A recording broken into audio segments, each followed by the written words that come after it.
Igbo bi na Ghana, Chukwu gozie unu niile, gozie onye ukwu, gozie onye nta, gozie ndị eze anyị, gozie ndị ichie. No country exists on a foundation of multiculturalism that is nowhere in the world. In Ghana recently, there was this Nigeria Must Go campaign that started there, and they narrowed down to Igbo people. And it's connected to this idea that there was an Igbo, Ezigbo, the king of Igbo people in Ghana. Talk about the case of the Igbo king in Ghana. The man who has left his southeast in Nigeria, is Biafra, to go and build kingdom in Ghana.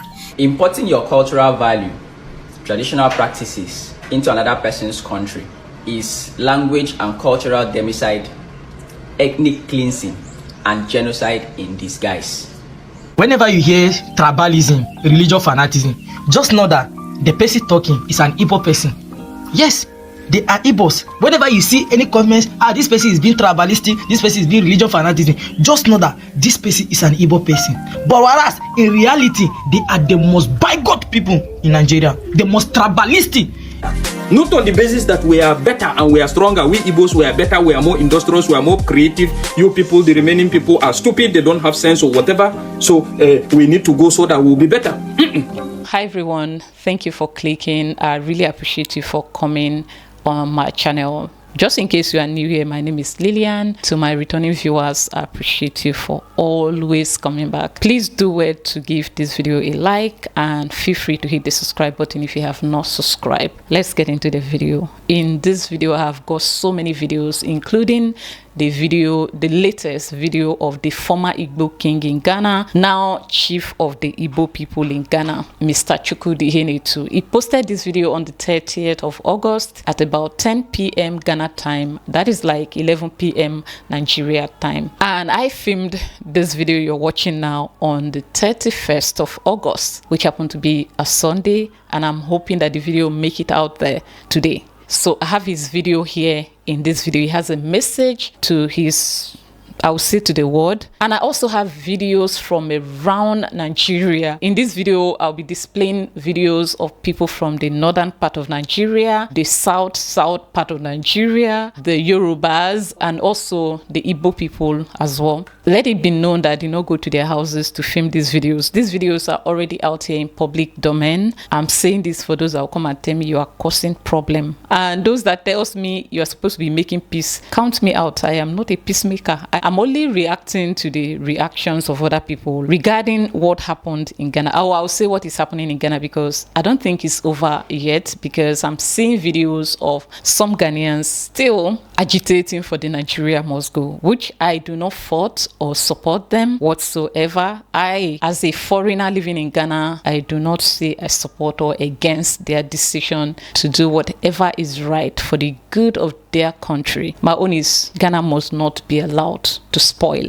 Now, before we go, sorry, I know I'm talking too much, but don't worry, we'll get into the video soon. I would like to quickly state that if you have anything in your heart you want to say to me, feel free to say. Don't say, oh Lily, I appreciate the fact that you like my tribe. Please, no, feel free to hear your opinion as a Yoruba, Hausa, Igbo, Edo, other tribes. Just feel free. My love for Yoruba people did not start today. So let me give you a little background to my past so you get to understand maybe the stories I tell on here, and you be the judge why I do them. As a young girl from a poor community, I would say financially poor community, because poor, we have food to eat, we have where to stay, we are okay, self-sufficient, but due to lack of development, we are not financially okay. As a young girl from a low-income background, when my elder sister got into school of nursing, I saw how my mother was struggling. So I told her I was going to go to Lagos or anywhere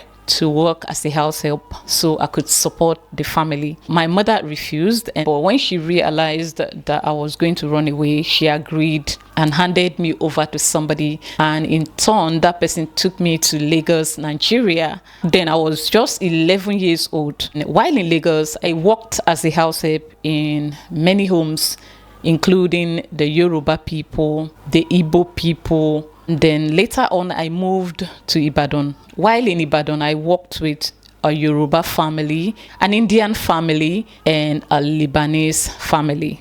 While in Abuja, yes, it wasn't once. While in Abuja, I worked with a lady from Borno State, that's the northern part of Nigeria. While in Edo State, I worked with an Asian woman from Ekpoma. While in Abakaliki, I worked with Igbo family. So when I'm speaking about Nigeria or Nigerians and the attitude of Nigerians, it has nothing to do with social media view. It has everything to do with my personal experience with my fellow Nigerians. Okay, so if there's anything I do you do not like, just say it straight up. Don't worry, it's not going to change my views about your people. It's something that I already know. Don't worry about how I feel. Just worry about how you are going to feel when I reply you. All right, so I don't want to be rude. Let's get into the videos. Igbo bi na Ghana, Chukwu gozie unu niile, gozie onye ukwu, gozie onye nta, gozie ndị eze anyị, gozie ndị ichie, gozie ụmụ nwoke na ụmụ nwanyị na nwata na okenye.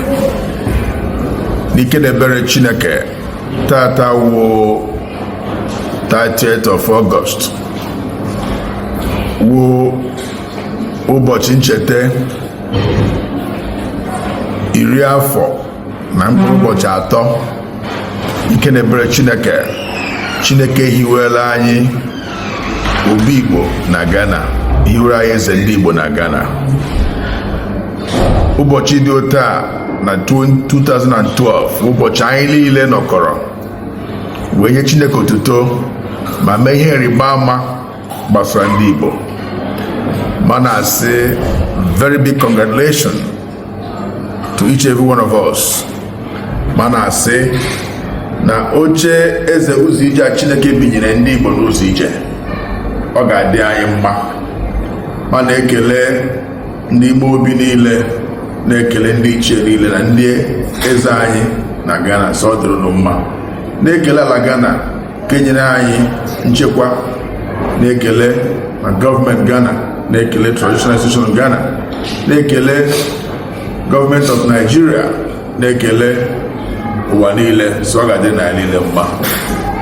Igbo wu Igbo, Karun, Zerun, Rikan, ka ọ dịrị na ịma n'aha Nna na Nwa na Mmụọ Nsọ. Amen.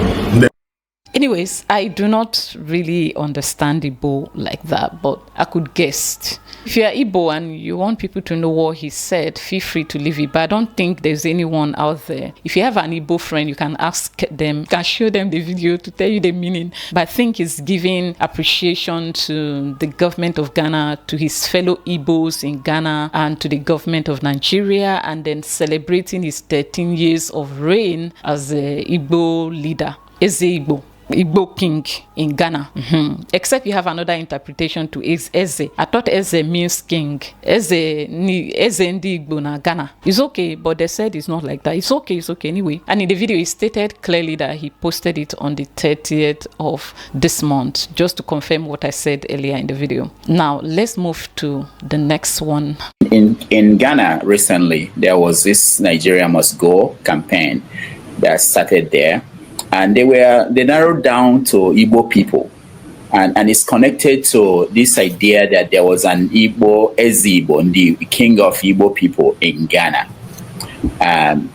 It's not the first place, and it's not the first time that Igbo people were targeted. Not just Nigerians alone, but, So what is it about this idea of Ezigbo outside of Igbo land? How did that start? And what is the position of WIC? Did WIC weigh in? Because this is your territory. When you talk about Igbos in the diaspora, Igbo person in Ghana, if anything is happening to them, I thought that, WIC would be the one that will say, okay, these are my people, we have to do something. I don't know, maybe WIC weighed in. What did WIC do? What do you think about this idea of Ezigbo outside of Igbo land? Yeah, Dr. Damages, thank you for that question. You will agree with me that we are facing series of threats, both home and abroad, as Igbo people. Threat in our culture, or threats to our culture and our tradition. We don't harm anybody. We always go to a state or a region to develop it because we like good things. Okay, we tend to make something out of nothing because of our nature. We cherish life. We love living. Okay, there is this tendency that not everybody would love that. So when we take to such areas and we develop things, our people like to give honor to whom honor is due. They give this recognition that, oh, this our man because he is doing the right thing for us here, or he has called us, or he has gathered us. We tend to do that, but that is not a threat to their community or a threat to them. But they see it as a threat. They see it as something they would want to stop. It is our natural way of living, and it's a pity that this always bring an attack, fear, threat to the community that we have come to stay with. But that notwithstanding, we want to come to a point where we will be able to have the ability to act as an ambassadorial authority to our people wherever they are, however they want us to reach out to them. But that cannot come while people are running away from helping us. That will not come where people are only interested in what they get, not giving us what can arm us to do some of these things.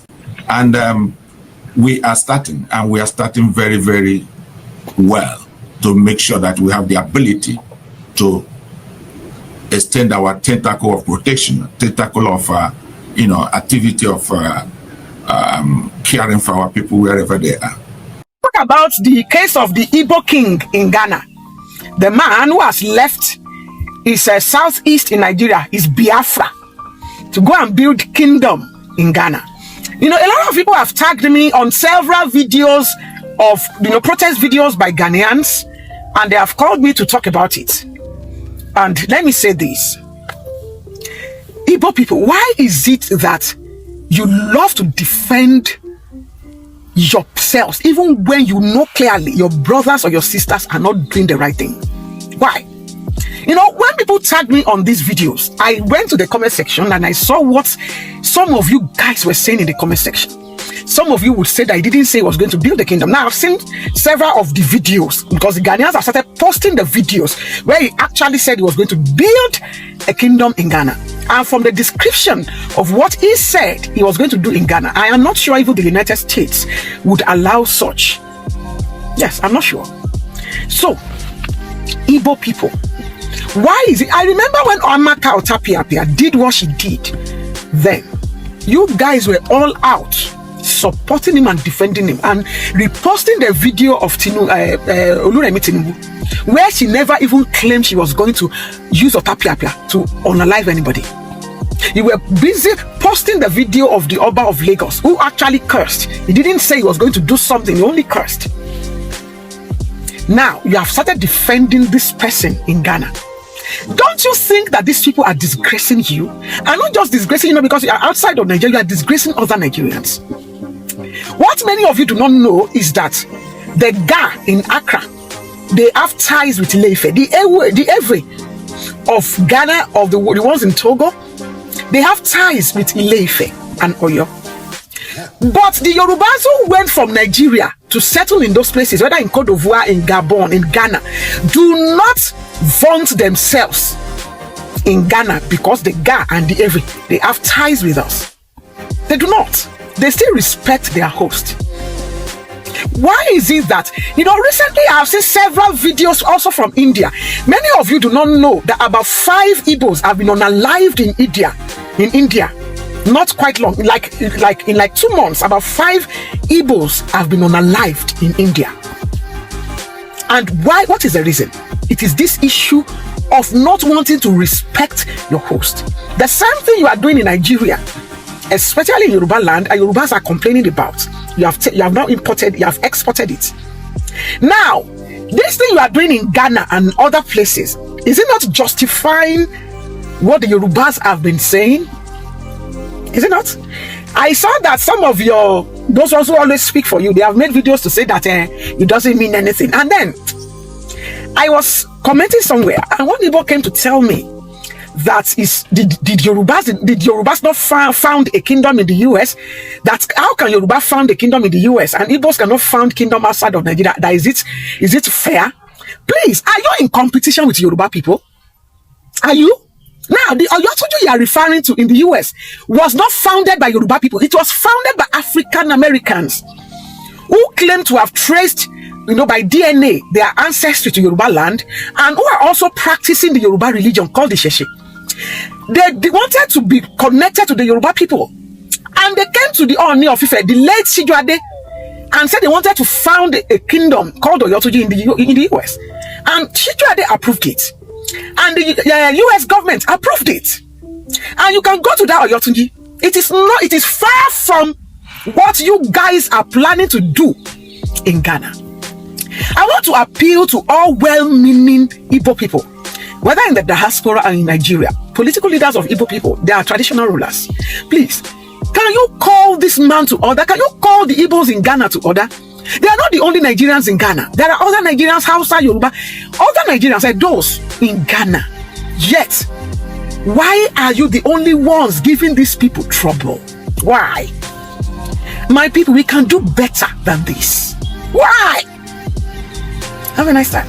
Unfortunately, the well-meaning ones among them do not have a voice because they will shut them down. They'll start by, you are putting your people down, you must take side with your people no matter what. Now let's talk about the issue of competition between Igbos and Yorubas, especially outside the shores of Nigeria. Like the Igbo king, for example, in many of his interviews since he got into trouble with Ghanaians, all the interviews you see him say things like, I'm not the only one here, there are Hausa's community here, there are Yoruba communities here too, the Yoruba people too. The Ghanaians still not pay attention to you. So it means that they are talking about you right now, not those ones. So that means stop trying to use other tribes as yardstick because you do not know the relationships that these people might have built. Some Nigerians don't build anything. They just go there, take and move. And the next thing you hear them say is, oh, we are developing, we are inventing, we are helping your economy. It's people that will tell you how they feel about you, not you telling people what you have done for them. That thing is called self-exaltation. And the Bible said God hates it. That is pride. You and I know as Christians. So it's people that will tell you what you are doing. It's not you that will tell people what you are doing. Like me now, they say my teeth is bad. I should go and fix it. But I don't have the money. The new trolls, they are on me, telling me to go and fix my teeth, that I'm ugly. So they are the ones that sees what I might not see. And when it regards to my teeth, it's not like I don't see. I don't have the money. One of them said, he or she will not stop until I fix my teeth. So yesterday I went to find out the price. I realized that it is too expensive for me. I cannot afford it. Now, not to say I do not know my teeth are not perfect. Now, since I cannot afford it, what am I supposed to do? Take it like that or go fix it? So that is the same thing about you, Igbos, especially in Ghana. Stop this yardstick of, oh, other tribes too, they are doing it. No, you are right that other tribes are not perfect. But what if people just don't care about those, but decide to care about what you are doing? Maybe you should fix it instead of wanting to be in competition with the other tribes. Let's move to the next one. No country exists on a foundation of multiculturalism that is nowhere in the world. Importing your cultural value, traditional practices into another person's country is language and cultural democide, ethnic cleansing, and genocide in disguise. So a lot of you are very quick to come on social media recently to call Ghanaians undemocratic, uncivilized, and unexposed just because the Ghanaians decided to confront and push back on the imposition of a foreigner as king in Ghana. A lot of you are very quick to justify the action of that imperialist in Ghanaian soil by comparing Ghana to European countries, comparing Ghanaian law, legal system, way of life, values with that of European countries. But I don't know how many of you are aware that just recently, the Scottish government and Scottish Border Control just evicted a black couple from Scotland for trying to establish a black Kubala kingdom in Scotland. So, but before I say anything further, I would love you to watch the clips. Is God not amazing? We're about to see that couple that some Nigerians and people like Ajim are saying are Ghanaians. The couple that are trending on social media for trying to build their own kingdom in Scotland. Let's take a look. You tell me, are these people Ghanaians?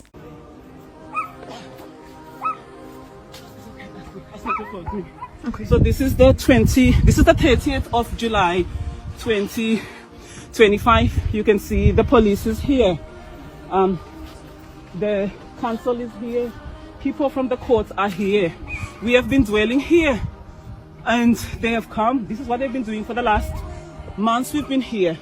And now the police are here and they are speaking. As you can see, my Lord, our God. Oh, I just love this God of Kubala. What is the shape? This is Iso. And they want to evict us from the ground. They want to evict us from the earth. Literally, the ground. The kingdom of Kubala cannot be destroyed. The shame of Esau. Come, let's not Come stop. off that. Yes, this is bizarre. We've been evicted Take a from picture the of earth. it. We've been evicted from the earth. They've dealt us. They've served us our eviction notice from the wild. From the earth. You sure? A picture of them standing under the show tree. them.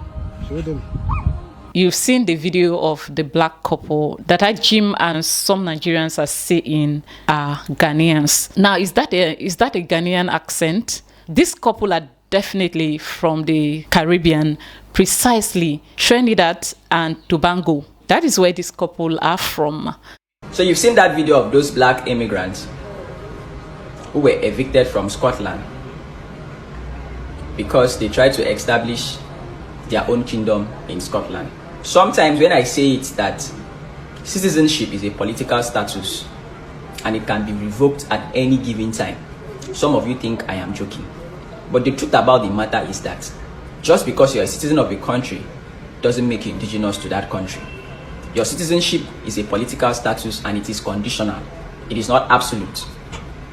So for those of you going around pushing hegemony, trying to claim Ikalan, trying to claim Agbo, trying to claim Anioma, Ikwere, and so on and so forth, I want you people to understand that there's going to be pushbacks from a lot of people. Because you cannot come on this 21st century and be telling people that their culture, way of life is inferior to yours and that they are a sub-tribe under you and you expect them to be happy. Whenever you hear tribalism, religious fanaticism, just know that the person talking is an Igbo person. Yes, they are Igbos. Whenever you see any comments, this person is being tribalistic, this person is being religious fanaticism, just know that this person is an Igbo person. But whereas in reality, they are the most bigot people in Nigeria, the most tribalistic. Even history said it, they are the most tribalistic tribe in Nigeria. But they are quick to cry victim, to claim victim. Oh, these are that. I come from Nasarawa State. I am Haruna. My real name is Haruna. I come from Nasarawa State, North Central. Check the history of last election, 2023. Peter Obi won in my state. People in my compound, my brother, my sister, people in my compound within me, they voted Peter Obi. They voted Peter Obi, and Peter Obi won in Nasarawa State. You understand? You see those people that voted Peter Obi last time in my state now, stop them today. As they will vote Peter Obi in the last election, in the next election, they will tell you over their dead body, they will never vote Peter Obi again. Why? They will say they are being brainwashed that election was a religious battle, not a tribal battle. But when they see the outcome of Southeast vote, they say that they would rather vote somebody from the north than to vote Peter Obi again, because they brainwashed them that the election was a religious battle in the church. You get the point now? Now, you still don't get it. Let me analyze this. Peter Obi gets some good numbers of states in the north. He wins some numbers of states in the north, right? Atiku gets some number of states in the north. Tinubu gets some number of states in the north. But if you go to the south, let's talk about southwest. Peter Obi won a state in the southwest. which is what? The biggest state in the southwest, Lagos, where Tinubu himself come from.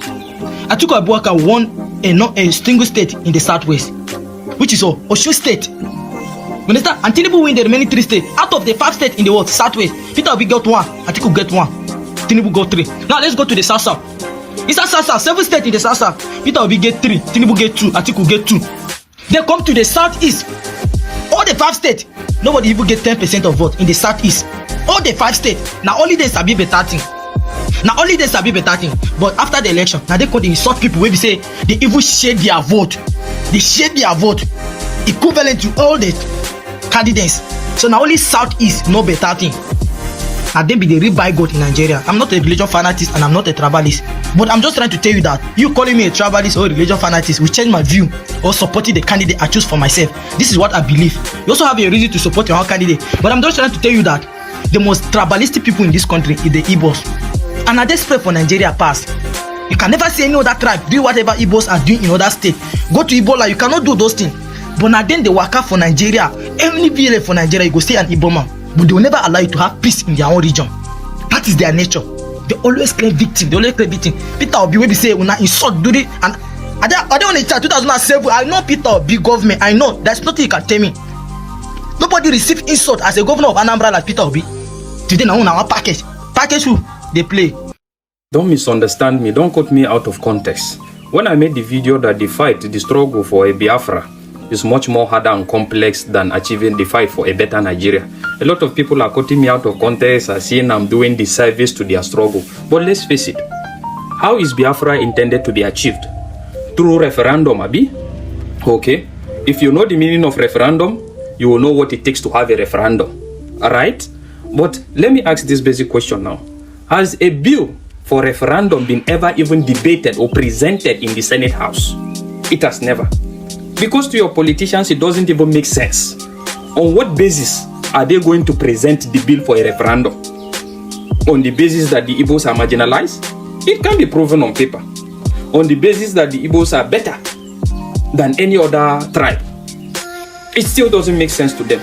So what I'm trying to say is, if the fight is geared towards referendum, this is the best way to achieve referendum. Referendum can only be best achieved if you can lobby your closest neighbors, like the South, and make sure that you people are on the same page and let them know that we having this thing will be good and be the best for us. We will strive and grow much more better and stronger. That is just it. And apart from that, you still even need to lobby the Yorubas, lobby the Hausas, telling them that I feel by the time we have all regions being accountable for themselves, it will be better. Not on the basis that we are better and we are stronger. We Igbos, we are better, we are more industrious, we are more creative. You people, the remaining people are stupid, they don't have sense or whatever. So we need to go so that we'll be better. Let's tell ourselves the truth. Referendum can never be achieved that way. And that is what I'm saying. So the best way is, just like I said, lobby these regions, show them their strength as well. The reason why every other person needs to stand on his own so that he can be much more better. Except you have another means. And the only option, the next option is, except you go do waiting BH, Boko, do. You go do waiting pass, waiting BH, do. That will attract global attention. Because the last time I checked, even waiting Boko do, it no still result to a ground where Nigeria have forfeited a part of their land or whatever because they are more powerful. No matter what it takes, even if it will take the whole resources of Nigeria to curtail that, that is what will happen. So except that is the option. That is when you will now talk of deployment of United Nations, peacekeeping, whatever. That is when it will happen. That is the only option. And I don't see that option happening actually anytime soon. So that is what I mean. So why am I taking the time to do this? I'm taking the time to do this in the sense that I believe that with dialogue, negotiation, and peaceful coexistence or whatever, even if the concept of one Nigeria, we are not one, we are no whatever, we have different opinions, but show every other person, every other region the fact that they can do better, they can harness their resources, they can be more productive in such doing, not born out of hate, not born out of annoyance, like what I see some people doing online, coming down to wash down other people and showing how powerful, how industrious the Igbos are and the rest how lazy they are. Nothing can ever be achieved that way. Prove me wrong. What this man said in this video is an advice from a brother to brothers, but they will not take it. They will insult him